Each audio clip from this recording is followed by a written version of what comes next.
अक्सर अपने बयानों को लेकर चर्चा में रहने वाले कथावाचक अनिरुद्धाचार्य का एक नया प्रवचन इन दिनों चर्चा का विषय बना हुआ है। अनिरुद्धाचार्य ने प्रवचन में विज्ञान का हवाला देते हुए कहा कि अगर शादी से पहले लड़का और लड़की ब्रह्मचर्य का पालन करें तो उनका बच्चा स्वस्थ होगा और किसी भी बीमारी से दूर रहेगा। अब हरिद्वार के साधु संतों ने इस पर तीखी प्रतिक्रिया दी है। साध्वी अनन्या सरस्वती ने कथावाचक अनिरुद्धाचार्य को दो टूक सुनाते हुए कहा कि उन्हें अपनी कथा पर ध्यान देना चाहिए, न कि लोगों की निजी जिंदगी पर। शास्त्रों में उल्लेख है भी नहीं भी, अगर कथावाचक हैं तो अपने कथा के ऊपर ध्यान दे, शास्त्रों के ऊपर ध्यान दे, ना कि किसी के निजी जीवन के ऊपर ध्यान दे। और अगर ऐसा है तो वो उनका निजी जीवन है। ये चीजें पब्लिसिटी में आने के लिए और टाइमलाइंस में रहने के लिए इस तरह के विवादित बयान देते हैं। हालांकि शास्त्रों में उल्लेख है, लेकिन हम किसी के निजी जीवन को शास्त्रों से जोड़ नहीं सकते हैं।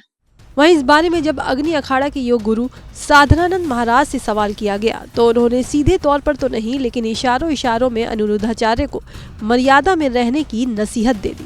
वो यदि शास्त्रोक्त वार्ता किए हैं तो हम उनके और शास्त्र के माध्यम से हम सहमत हैं।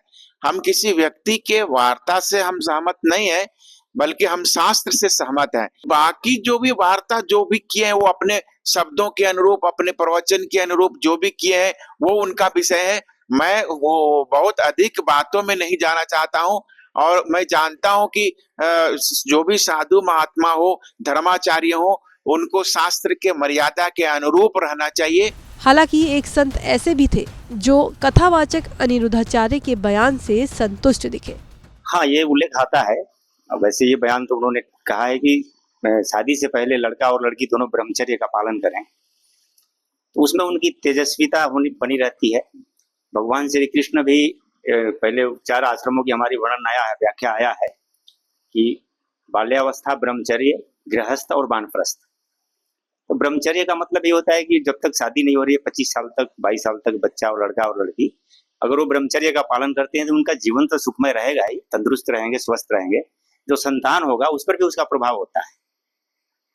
बाबा जी की बात से आप कितने सहमत हैं? ये इस बात से तो हम सहमत हैं कि ब्रह्मचर्य का पालन तो शादी से पहले अगर करते हैं तो हर तरह से उनके लिए हित में है बच्चों के।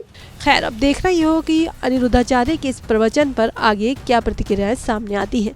क्या ये विचार समाज में नई बहस को जन्म देगा या फिर विवादों में ही सिमट जाएगा।